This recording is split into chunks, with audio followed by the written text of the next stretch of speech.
जी नमस्कार दोस्तों, आप सभी का आपके अपने परिवार आईडी एग्जाम में स्वागत है। तो कैसे हैं आप सभी के सभी। उम्मीद करते हैं कि आप सभी अच्छे होंगे और आपकी तैयारी भी अच्छी चल रही होगी। तो दोस्तों, जैसा कि आप सभी को पता है कि आपकी ये क्लास डेली आपकी होती है। UP triple S C PT 2025 का जो एग्ज़ाम आने वाला है सितंबर माह में, उसकी ये क्लास प्रैक्टिस सेट की होती है, जिसमें हम जीके, जीएस, करंट अफेयर और हिंदी के क्वेश्चनों को कवर करते हैं। और इससे पहले हमने 2023 और 2022 के सारे प्रीवियस ईयर क्वेश्चंस पेपर को करवा दिया है। जिन लोगों ने उन पेपरों को नहीं देखा है तो जाकर के चैनल के प्लेलिस्ट में देख सकते हैं। और चैनल पे नए हैं तो चैनल को सब्सक्राइब कर बेल आइकन को दबा दीजिए, ताकि आगे आने वाले क्लासेस के नोटिफिकेशन आप तक पहुंचते रहें। और आज की ये क्लास हमारी चौथी क्लास होगी प्रैक्टिस सेट की। इससे पहले हमने 3 क्लास करवा दिया है, वो भी आपको इसी वीडियो के नीचे डिस्क्रिप्शन में उन सभी का लिंक मिल जाएगा। तो चलिए दोस्तों, कंटिन्यू करते हैं आज की क्लास को। क्वेश्चन कह रहा है, तीसरा अंतर्राष्ट्रीय क्वांटम संचार सम्मेलन 2025 कहाँ आयोजित किया गया है। तो बताइए भैया, इनमें से तीसरा अंतर्राष्ट्रीय क्वांटम संचार सम्मेलन 2025 का आयोजन कहाँ पर किया गया है। नई दिल्ली में, मुंबई में, अहमदाबाद में, मध्य प्रदेश में। तो राइट आंसर बनेगा ऑप्शन नंबर ए, नई दिल्ली में इसका आयोजन किया गया है। तो ऑप्शन नंबर ए आपका करेक्ट हो जाएगा। अगला जो क्वेश्चन कह रहा है कि हाल ही में किसे 23वें विधि आयोग का अध्यक्ष नियुक्त किया गया है। ऑप्शन है न्यायमूर्ति विक्रमनाथ को, दूसरा है न्यायमूर्ति दिनेश महेश्वरी को, तीसरा है न्यायमूर्ति सुधीर अग्रवाल और लास्ट कह रहा है इनमें से कोई नहीं।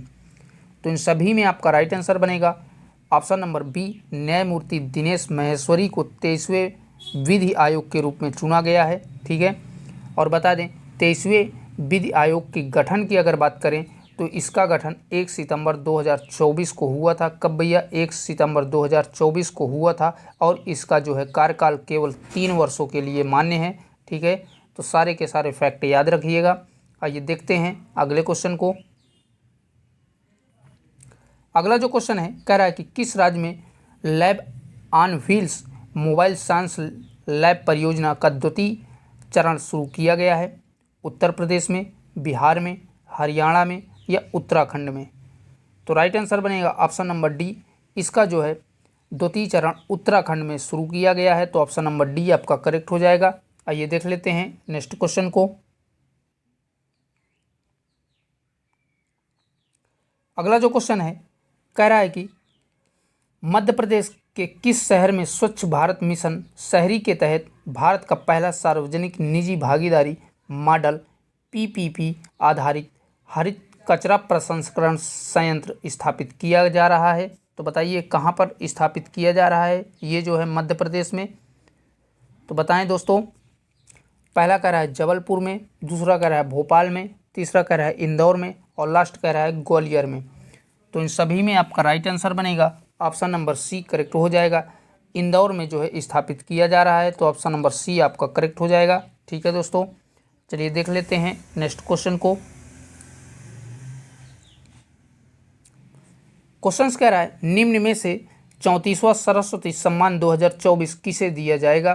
तो बताइए रामदरस मिश्र को, महोपाध्याय भद्रे दास को, तीसरा कह रहा है प्रभाव वर्मा को और लास्ट कह रहा है इनमें से कोई नहीं। तो राइट आंसर हो जाएगा संस्कृत के महान विद्वान महामहोपाध्याय भद्रे दास को जो है ये सम्मान दिया जाएगा। तो ऑप्शन नंबर बी आपका करेक्ट हो जाएगा। ठीक है दोस्तों, आइए देख लेते हैं नेक्स्ट क्वेश्चन को। अगला जो क्वेश्चन है कह रहा है कि कबड्डी विश्व कप 2025 में पुरुष कबड्डी का खिताब किस देश ने जीता है। मोस्ट इंपॉर्टेंट क्वेश्चन है दोस्तों। तो बताइए 2025 पुरुष कबड्डी का खिताब किसने जीता है। भारत ने, कतर ने, स्कॉटलैंड ने या इंग्लैंड ने। तो राइट आंसर बनेगा ऑप्शन नंबर ए करेक्ट हो जाएगा। भारत के द्वारा जो है यह विश्व कप जीता गया है और जो है यह इंग्लैंड में खेला गया था। कहाँ पर भैया? इंग्लैंड में जो है इसको खेला गया था। तो याद रखिएगा। चलिए बढ़ते हैं नेक्स्ट क्वेश्चन की ओर। क्वेश्चन कह रहा है कौन सा बैंक ट्रेन में एटीएम लगाने वाला पहला बैंक बन गया है। तो बताइए दोस्तों किस बैंक ने ट्रेन में एटीएम लगाया है सबसे पहले? तो पहला कह रहा है भारतीय स्टेट बैंक, दूसरा कह रहा है बैंक ऑफ बड़ौदा, तीसरा कह रहा है बैंक ऑफ महाराष्ट्र और लास्ट कह रहा है बैंक ऑफ इंडिया। तो इन सभी में आपका राइट आंसर बनेगा बैंक ऑफ महाराष्ट्र ने ट्रेन पर सबसे पहले एटीएम लगाने का काम किया है। और बता दें ये एटीएम जो है किस बैंक एक्सप्रेस पर लगा है? तो मुंबई मांडा पंचवटी एक्सप्रेस पर पहला जो है एटीएम रेल में लगा है, ठीक है। और वो किसके द्वारा? महाराष्ट्र बैंक के द्वारा लगाया गया था मुंबई मनमाड पंचवटी एक्सप्रेस पे। चलिए देख लेते हैं नेक्स्ट क्वेश्चन को। अगला जो क्वेश्चन है कह रहा है कि हाल ही में भारत ने किस अंतर्राष्ट्रीय संगठन की अध्यक्षता हासिल की है? तो बताइए दोस्तों भारत ने अभी हाल ही में किस अंतर्राष्ट्रीय संगठन की जो है अध्यक्षता को हासिल किया है?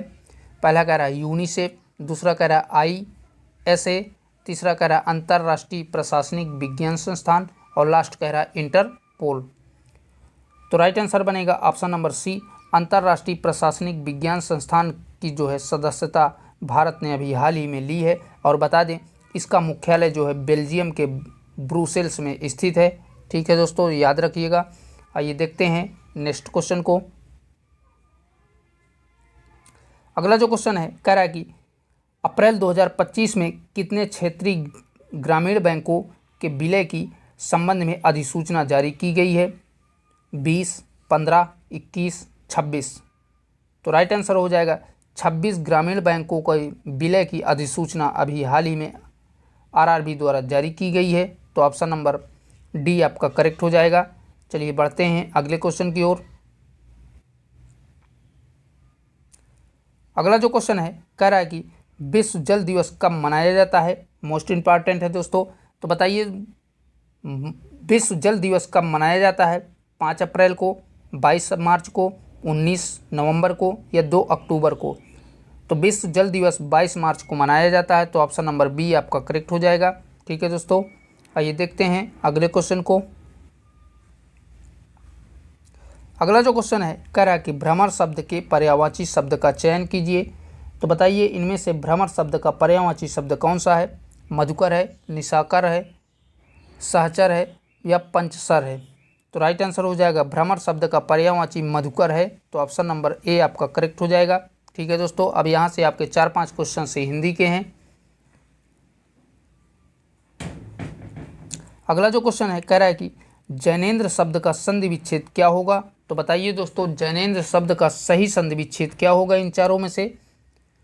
तो इन चारों में देखा जाए तो जैनेन्द्र शब्द का सही संधि विच्छेद ऑप्शन नंबर डी में दिया हुआ है, जैन प्लस इंद्र, यही जो है इसका सही जवाब हो जाएगा। अगला जो क्वेश्चन है कह रहा है कि त्यागपत्र उपन्यास किसकी रचना है? तो बताइए दोस्तों त्यागपत्र किसका जो है उपन्यास है? रामधारी सिंह दिनकर का, जैनेन्द्र कुमार का, जयशंकर प्रसाद का या प्रेमचंद्र का? तो राइट आंसर हो जाएगा त्यागपत्र उपन्यास जैनेन्द्र कुमार द्वारा लिखी गई है। तो ऑप्शन नंबर बी आपका करेक्ट हो जाएगा। अगला जो क्वेश्चन है कह रहा है कि गाड़ी गाढ़ी शब्द युग्म के लिए सही अर्थ है? तो बताइए दोस्तों गाड़ी और गाढ़ी के लिए सही युग्म कौन सा है? गहरी, यान, दूसरा कह रहा है रेलगाड़ी, गड्ढा, तीसरा कह रहा है घर, गिरी और लास्ट कह रहा है यान और गहरी। तो इन सभी में आपका राइट आंसर हो जाएगा पहले गाड़ी का मतलब है यान और दूसरे गाढ़ी का मतलब है गहरी। तो यही जो है आपका ऑप्शन नंबर डी करेक्ट हो जाएगा। आइए देख लेते हैं अगले क्वेश्चन को। अगला क्वेश्चन है कह रहा है कि अकबर के कहने पर मजहर का दस्तावेज किसने तैयार किया है? तो बताइए दोस्तों अकबर के कहने पर मजहर का दस्तावेज किसके द्वारा तैयार किया गया है? अबुल फजल द्वारा, फैजी द्वारा, शेख मुबारक द्वारा या बीरबल द्वारा? तो इन सभी में आपका राइट आंसर बनेगा ऑप्शन नंबर सी, शेख मुबारक के द्वारा जो है मजहर का दस्तावेज को तैयार किया गया है। और बता दें अकबर ने सभी धार्मिक मामलों को जो है अपने हाथों में लेने के लिए 1579 में जो है कब भैया 1579 में महाजहर की जो है घोषणा की थी। और इस मजहरनामा की जो है सभी दस्तावेज़ों को जो है शेख मुबारक शाह द्वारा जो है तैयार किया गया था। तो याद रखिएगा। आइए देख लेते हैं नेक्स्ट क्वेश्चन को। क्वेश्चन कह रहा है किस ब्रिटिश अधिकारी के गोली चलाने के आदेश के परिणाम स्वरूप जलियांवाला बाग हत्याकांड हुआ था। तो बताइए दोस्तों कौन से अधिकारी के कहने पर जलियांवाला बाग में जो है गोली चलाई गई थी। पहला कह रहा है लॉर्ड डलहौजी, दूसरा कह रहा है चार्ल्स कॉर्नवालिस, तीसरा कह रहा है लॉर्ड डफरिंग और लास्ट कह रहा है रेजिनाल्ड डायर। तो राइट आंसर हो जाएगा ऑप्शन नंबर डी करेक्ट हो जाएगा। रेजिनाल्ड डायर के कहने पर जलियांवाला बाग में जो है गोलियां चलाई गई थी। और बता दें यह घटना जो है 13 अप्रैल 1919 को हुई थी। कब भैया? 13 अप्रैल 1919 को जो है बैसाखी के दिन अमृतसर में जो है यह घटना घटी थी। और लगभग इस घटना में 1000 भारतीय लोग मारे गए थे। कितने भैया? 1000 भारतीय लोग जो है इसमें लगभग मारे गए थे। चलिए देख लेते हैं नेक्स्ट क्वेश्चन को। अगला जो क्वेश्चन है किस मंदिर को ब्लैक पैगाटो के नाम से जाना जाता है। तो बताइए किस मंदिर को ब्लैक पैगोटा के नाम से जाना जाता है। पुष्कर मंदिर राजस्थान, विष्णुपद मंदिर बिहार या सूर्ण मंदिर कोकर्ण और लास्ट कह रहा है जगन्नाथ मंदिर हैदराबाद। तो इन सभी में आपका राइट आंसर बनेगा सूर्य मंदिर कोकर्ण को जो है ब्लैक पैगोडा के नाम से जाना जाता है। ठीक है, तो ऑप्शन नंबर सी आपका करेक्ट हो जाएगा। और बता दें यह मंदिर जो है उड़ीसा राज्य में स्थित है और इसका निर्माण जो है नरसिंह देव वर्मन प्रथम के द्वारा करवाया गया था। तो सारे के सारे याद रखिएगा, कभी कभी इसका निर्माणकर्ता भी पूछ लेता है। तो नरसिंह देव वर्मन प्रथम के द्वारा जो है इस मंदिर का निर्माण करवाया गया था। अगला जो क्वेश्चन है कह रहा है कि मैडम भीकाजी कामा विदेशी धरती पर भारतीय ध्वज फहराने वाली पहली व्यक्ति बनी। उन्होंने कहाँ पर भारतीय ध्वज फहराया था। तो बताइए दोस्तों कहाँ पर फहराया था? रूस में, मॉरिशस में, पोलैंड में या जर्मनी में। तो बता दें मैडम भीका कामा जी जो है 1907 में, कब भैया? 1907 ईस्वी में स्टटगार्ट में आयोजित अंतर्राष्ट्रीय समाजवादी सम्मेलन में जो है भारतीय झंडा को जो है फहराया था। और यह कहाँ पर स्थित था? जर्मनी में स्थित था। तो ऑप्शन नंबर डी आपका करेक्ट हो जाएगा। कब भैया? 1907 ईस्वी में। ठीक है, चलिए देख लेते हैं अगले क्वेश्चन को। क्वेश्चन कह रहा है बौद्ध धर्म में भिक्षुणी बनने वाली प्रथम महिला कौन थी। तो बताइए दोस्तों इन सभी में आपका राइट आंसर कौन सा बनेगा। पहला कह रहा है महाप्रजापति गौतमी, दूसरा कह रहा है संघमित्रा, तीसरा कह रहा है धम्मानंद भिक्षुणी और लास्ट कह रहा है सुजाता। तो इन सभी में आपका राइट आंसर बनेगा ऑप्शन नंबर ए करेक्ट हो जाएगा। महाप्रजापति गौतमी यही जो है पहली बौद्ध धर्म की भिक्षुणी बनने वाली प्रथम महिला है। ठीक है दोस्तों, आइए देखते हैं नेक्स्ट क्वेश्चन को। अगला जो क्वेश्चन है कह रहा है कि चंद्रगुप्त सेकंड ने अपने पुत्री का विवाह किस वंश के राजा के साथ करवाया था। तो बताइए दोस्तों चंद्रगुप्त द्वितीय अर्थात सेकंड ने अपने पुत्री का विवाह किसके साथ किया था। पहला कह रहा है वाकाटक वंश, दूसरा कह रहा है खिलजी वंश, तीसरा कह रहा है शुंग वंश और लास्ट कह रहा है नागवंश। तो इन सभी में आपका राइट आंसर बनेगा वाकाटक वंश के जो है राजाओं के साथ अपनी पुत्री का विवाह जो है चंद्रगुप्त सेकंड ने करवाया था। तो ऑप्शन नंबर ए आपका करेक्ट हो जाएगा। आइए देखते हैं अगले क्वेश्चन को। क्वेश्चन कह रहा है अंग्रेज सरकार ने भारत में देसी प्रेस अधिनियम किस वर्ष लागू किया था। इंपॉर्टेंट क्वेश्चन है दोस्तों। तो बताइए अंग्रेज सरकार ने भारत में देसी प्रेस अधिनियम किस वर्ष लागू किया था। 1876 में, 1880 में, 1878 में, 1872 में। तो राइट आंसर बनेगा 1878 में जो है ये देसी प्रेस अधिनियम जो है लागू किया गया था अंग्रेजों द्वारा। ठीक है, और बता दें यह देसी प्रेस अधिनियम 1878 में लॉर्ड लिटिल के जो है कार्यकाल में लागू हुआ था। और इसी अधिनियम को भारतीय इतिहास में जो है मुंह बंद करने वाला अधिनियम के नाम से जाना जाता है। किसके नाम से भैया? मुंह बंद करने वाले अधिनियम के नाम से इसे जो है देसी प्रेस अधिनियम को जाना जाता है। और यह लॉर्ड लिटिल के जो है कार्यकाल में जो है पारित किया गया था। चलिए देखते हैं नेक्स्ट क्वेश्चन को। अगला जो क्वेश्चन है कह रहा है कि किस लोधी शासक का वास्तविक नाम निजाम खान था। तो बताइए दोस्तों इनमें से किसका नाम निजाम खान था? सिकंदर लोदी का, इब्राहिम लोदी का, बहलोल लोदी का या कुतुबुद्दीन मुबारक शाह का? तो राइट आंसर हो जाएगा सिकंदर लोदी को जो है निजाम खां के नाम से जाना जाता था। तो ऑप्शन नंबर ए आपका करेक्ट हो जाएगा। आइए देखते हैं अगले क्वेश्चन को। अगला जो क्वेश्चन है कह रहा है कि दयानंद सरस्वती ने आर्य समाज की स्थापना कहाँ से की थी? सूरत से, कानपुर से, दिल्ली से, मुंबई से? तो राइट आंसर हो जाएगा दयानंद सरस्वती ने आर्य समाज की स्थापना मुंबई से की थी। और कब की थी भैया? 1875 में की थी। कब भैया? 1875 में जो है दयानंद सरस्वती ने आर्य समाज की स्थापना की थी। और बाद में 1877 में इसका मुख्यालय जो है लाहौर में बनाया गया था। कहाँ पर? लाहौर में। और इसकी स्थापना 1875 में हुई थी और इसका मुख्यालय 1877 में लाहौर में बनाया गया था। तो सारे के सारे फैक्ट याद रखिएगा। आइए देखते हैं नेक्स्ट क्वेश्चन को। अगला जो क्वेश्चन कह रहा है कि स्वतंत्र बंगाल साम्राज्य की स्थापना की थी। तो बताइए दोस्तों, स्वतंत्र बंगाल राज्य की स्थापना किसके द्वारा की गई थी? लॉर्ड डलहौजी के द्वारा, मुर्शिद कुली खान के द्वारा, अली वर्दी खान के द्वारा या सरफराज खान के द्वारा? तो इन सभी में आपका राइट आंसर बनेगा मुर्शिद कुली खान के द्वारा जो है बंगाल राज्य की स्थापना की गई थी। तो ऑप्शन नंबर बी आपका करेक्ट हो जाएगा। आइए देखते हैं नेक्स्ट क्वेश्चन को। अगला जो क्वेश्चन है कह रहा है कि राष्ट्रपति द्वारा राज्यसभा के कितने सदस्यों को मनोनीत किया जाता है? 12, 18, 21 या 11? तो राइट आंसर हो जाएगा राष्ट्रपति द्वारा राज्यसभा के 12 सदस्यों को मनोनीत किया जाता है। और बता दें इसका प्रावधान संविधान के अनुच्छेद 80 में दिया गया है। किसमें भैया? संविधान के अनुच्छेद 80 में जो है इसका प्रावधान दिया गया है। तो बढ़ते हैं अगले क्वेश्चन की ओर।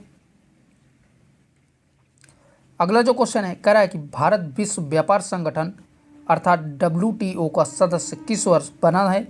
तो बताइए दोस्तों, भारत जो है विश्व व्यापार संगठन का सदस्य कब बना था? 1995 में, 1985 में, 1999 में या 1997 में? तो राइट आंसर बनेगा 1995 में विश्व व्यापार संगठन का जो है भारत सदस्य बना था। तो ऑप्शन नंबर ए आपका करेक्ट हो जाएगा। और बात करें दोस्तों विश्व व्यापार संगठन की स्थापना की, तो इसकी स्थापना 1 जनवरी 1995 को हुई थी। कब? 19 जनवरी 1995 की इसकी स्थापना की गई थी।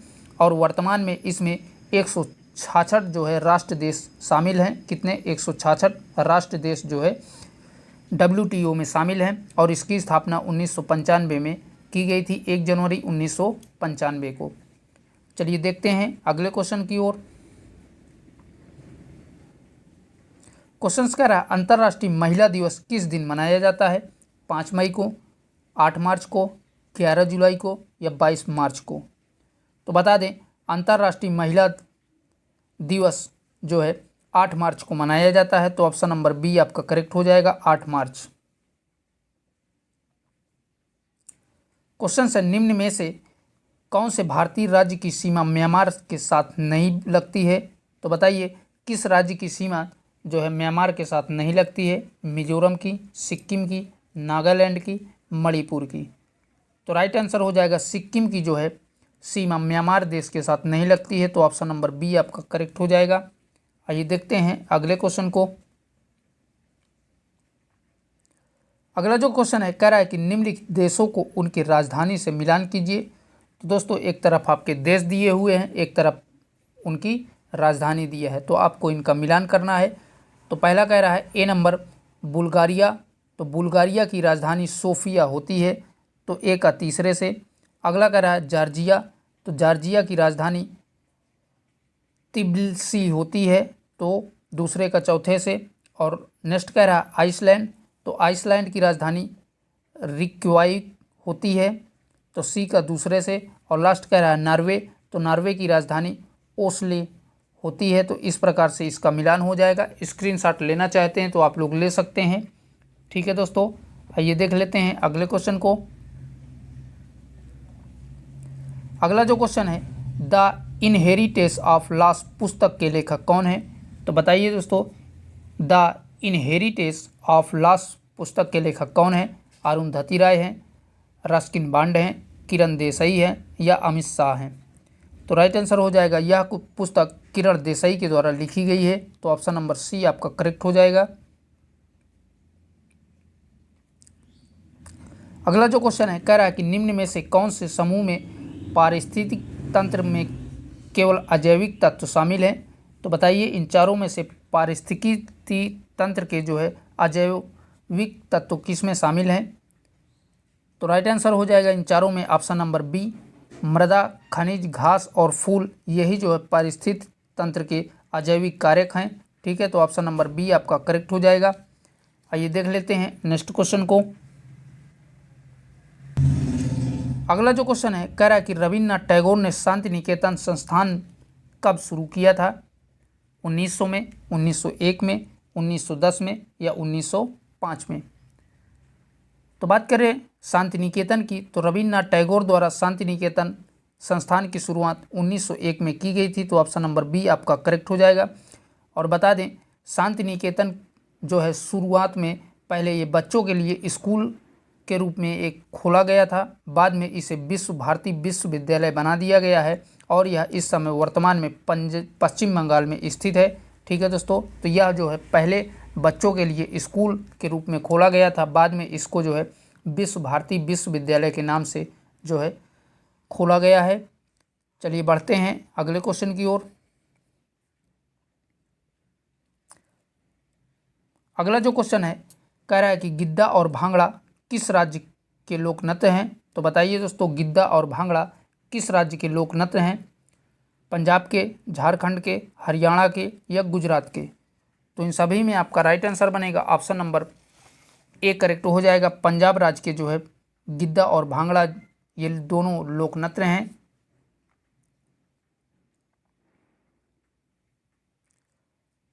अगला जो क्वेश्चन है कह रहा है कि विश्व का सबसे ऊंचा पठार कौन सा है? तो इसका तो आप सभी को आंसर पता होगा, कमेंट मार्क्स में आप बता सकते हैं। पहला कह रहा है पूर्वी पठार, दूसरा कह रहा है तिब्बत का पठार, तीसरा कह रहा है दक्कन का पठार और लास्ट कह रहा है पश्चिमी पठार। तो इन सभी में आपका राइट आंसर हो जाएगा तिब्बत का पठार विश्व का सबसे ऊंचा पठार है। तो ऑप्शन नंबर बी आपका करेक्ट हो जाएगा। चलिए देखते हैं नेक्स्ट क्वेश्चन को।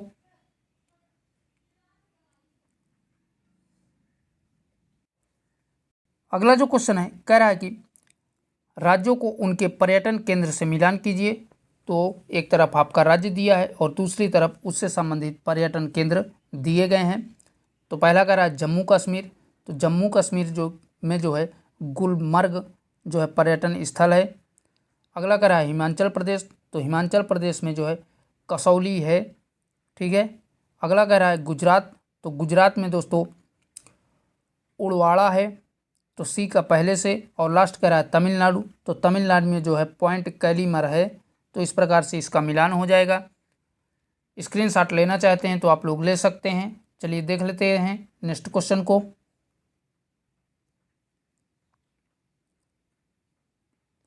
क्वेश्चन कह रहा है मध्य अक्षांश के तटीय प्रदेशों में किस प्रकार के वन पाए जाते हैं?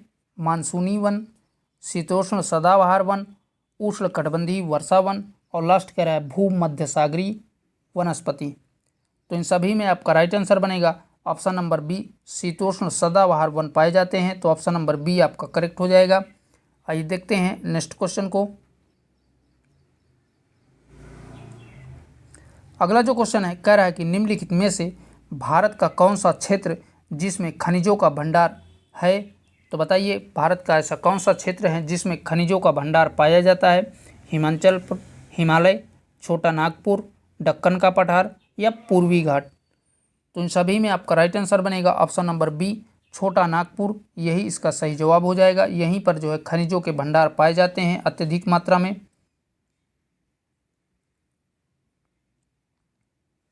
अगला जो क्वेश्चन है कह रहा है कि इनमें से कौन सा किसी अर्थव्यवस्था के तृतीय क्षेत्र का घटक है? तो बताइए तृतीय क्षेत्र का घटक कौन सा है? जल आपूर्ति, होटल और रेस्टोरेंट, बिजली, लास्ट कह रहा है खनन और उत्खनन। तो राइट आंसर बनेगा होटल और रेस्टोरेंट, यही जो है अर्थव्यवस्था के तृतीय क्षेत्र के जो है घटक माने जाते हैं। तो ऑप्शन नंबर बी आपका करेक्ट हो जाएगा। आइए देख लेते हैं नेक्स्ट क्वेश्चन को।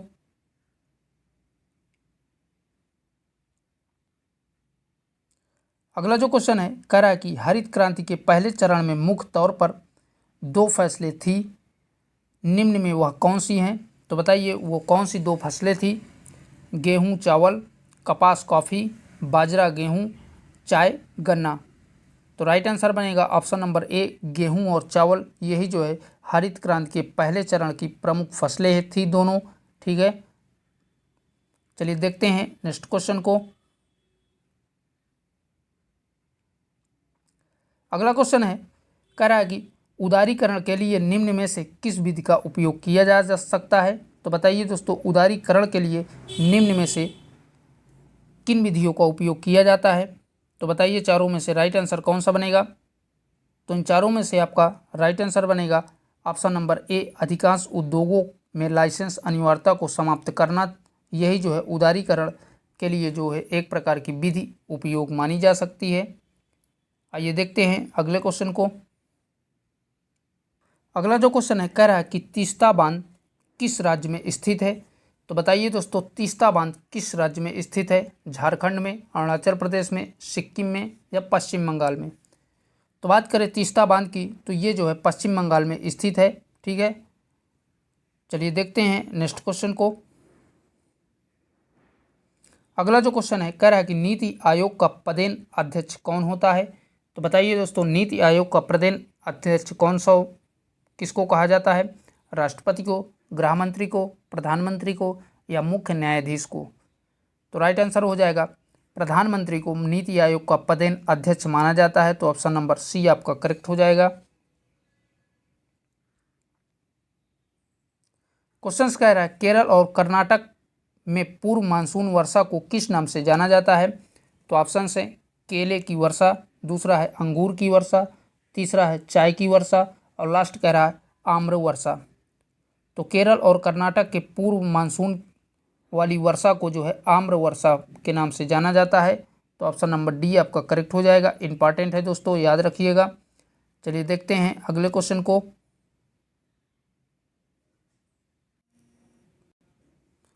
अगला जो क्वेश्चन है कह रहा है कि पंचायतों से संबंधित प्रावधान संविधान के किस भाग में दिया गया है? तो बताइए दोस्तों पंचायतों से संबंधित प्रावधान संविधान के किस भाग में दिया गया है? पहला कह रहा है भाग 9 में, दूसरा कह रहा है भाग 7 में, तीसरा कह रहा है भाग 5 में और लास्ट कह रहा है भाग 3 में। तो इन सभी में आपका राइट आंसर हो जाएगा ऑप्शन नंबर ए आपका करेक्ट हो जाएगा। भाग 9 में इसका प्रावधान दिया गया है। ठीक है दोस्तों, चलिए बढ़ते हैं अगले क्वेश्चन की ओर। क्वेश्चन कह रहा है अनुच्छेद 123 और अनुच्छेद 213 संबंधित हैं। तो बताइए दोस्तों अनुच्छेद 123 और अनुच्छेद 213 किससे संबंधित है? तो पहला कह रहा है न्यायालय के क्षेत्राधिकार, दूसरा कह रहा है वार्षिक वित्तीय विवरण, तीसरा कह रहा है अध्यादेश बनाने की शक्ति और लास्ट कह रहा है रिट जारी करना। तो इन सभी में आपका राइट आंसर हो जाएगा अध्यादेश बनाने की शक्ति, यही इसका सही जवाब हो जाएगा। तो ऑप्शन नंबर सी आपका करेक्ट हो जाएगा। ठीक है दोस्तों, ये देख लेते हैं नेक्स्ट क्वेश्चन को। अगला जो क्वेश्चन है कह रहा है कि राशि के मापन और उसकी इकाई का कौन सा युग्म सुमेलित नहीं है? तो बताइए इनमें से कौन सा सही सुमेलित नहीं है?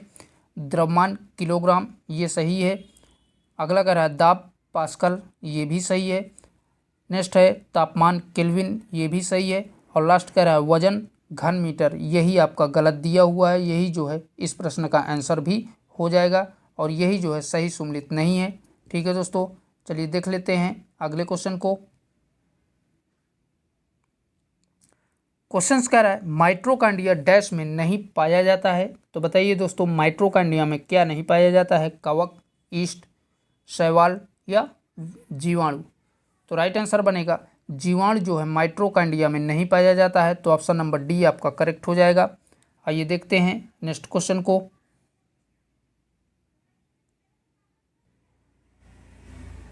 क्वेश्चन कह रहा है भारतीय संविधान के किस संशोधन के तहत मतदान की आयु 21 से घटा करके 18 वर्ष कर दी गई है? तो बताइए दोस्तों कौन से संविधान में जो है मतदान की आयु 21 से घटा करके 18 वर्ष कर दी गई है। 71वां, 61वां, 25वां या 73वां। तो इन सभी में आपका राइट आंसर हो जाएगा 61वां संविधान संशोधन में 21 से घटा करके मतदान की आयु 18 वर्ष कर दी गई है। तो ऑप्शन नंबर बी आपका करेक्ट हो जाएगा। आइए देखते हैं नेक्स्ट क्वेश्चन को। क्वेश्चन कह रहा है चिकनगुनिया किस मच्छर के काटने के कारण होने वाला एक संक्रमण है। तो पहला कह रहा है क्यूलेक्स, दूसरा कह रहा है मैनसोनिया, तीसरा कह रहा है एंटीज और लास्ट कह रहा है एनोफिलीज। तो इन सभी में आपका राइट आंसर बनेगा एंटीज मच्छर काटने से जो है चिकनगुनिया रोग जो है होता है। तो ऑप्शन नंबर सी आपका करेक्ट हो जाएगा। आइए देख लेते हैं नेक्स्ट क्वेश्चन को। अगला जो क्वेश्चन कह रहा है कि न्यूलैंड के अष्टक नियम के अनुसार किस में सोडियम के समान गुण होते हैं। तो बताइए दोस्तों, न्यूलैंड के अष्टक नियम के अनुसार किस में जो है सोडियम के समान गुण होते हैं। पोटेशियम में, बेरिलियम में, मैग्नीशियम में, लिथियम में। तो राइट आंसर हो जाएगा सोडियम के समान जो है लिथियम में गुण धर्म होते हैं। तो ऑप्शन नंबर डी आपका करेक्ट हो जाएगा। आइए देखते हैं अगले क्वेश्चन को। अगला जो क्वेश्चन है कह रहा है कि कौन सा अनुच्छेद यह निर्धारित करता है कि सर्वोच्च न्यायालय द्वारा घोषित कानून भारत के क्षेत्र के भीतर सभी अदालतों पर बाध्यकारी होगा। तो कह रहा है कि अनुच्छेद 141, दूसरा कह रहा है अनुच्छेद 145, तीसरा कह रहा है अनुच्छेद 140 और लास्ट कह रहा है अनुच्छेद 142। तो राइट आंसर हो जाएगा अनुच्छेद 141 जो है इसके प्रावधान दिए गए हैं। ठीक है, तो 141 में इसका प्रावधान दिया गया है और यही जो है सर्वोच्च न्यायालय द्वारा घोषित कानून भारत के क्षेत्राधिकार सभी अदालतों पर बाध्यकारी होगा, यही जो है बताता है। चलिए देखते हैं नेक्स्ट क्वेश्चन को। अगला जो क्वेश्चन है दो निकटवर्ती सुरंगों या गर्त के बीच क्षैतिज दूरी को क्या कहा जाता है या क्या माना जाता है। तो ऑप्शन है तरंग या आवृत्ति, दूसरा कह रहा है तरंगावधि, तीसरा कह रहा है तरंग दैर्ध्य और लास्ट कह रहा है तरंग चाल। तो इन सभी में आपका राइट आंसर हो जाएगा ऑप्शन नंबर सी, तरंग दैर्ध्य कहा जाता है। और बता दें तरंग दैर्ध्य को जो है लैम्डा से डिनोट किया जाता है, तो याद रखिएगा। चलिए देखते हैं नेक्स्ट क्वेश्चन को। क्वेश्चन कह रहा है निम्न में से किस समिति ने संविधान में मौलिक कर्तव्यों को सम्मिलित करने की सिफारिश की थी। तो बताइए दोस्तों, किस समिति ने संविधान में मौलिक कर्तव्यों को जोड़ने की सिफारिश की थी। स्वर्ण सिंह समिति, BN पाटिल समिति, सहकारिता आयोग या लास्ट कह रहा है बलवंत राय मेहता समिति। तो राइट आंसर हो जाएगा स्वर्ण सिंह समिति की सिफारिश पे जो है भारतीय संविधान में मौलिक कर्तव्यों को जोड़ा गया है। तो ऑप्शन नंबर ए आपका करेक्ट हो जाएगा।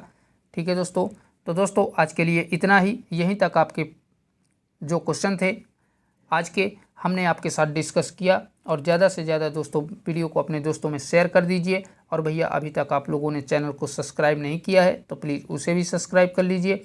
फिर मिलेंगे एक नए प्रैक्टिस सेट के साथ, तब तक के लिए बाय बाय, टेक केयर, जय हिंद।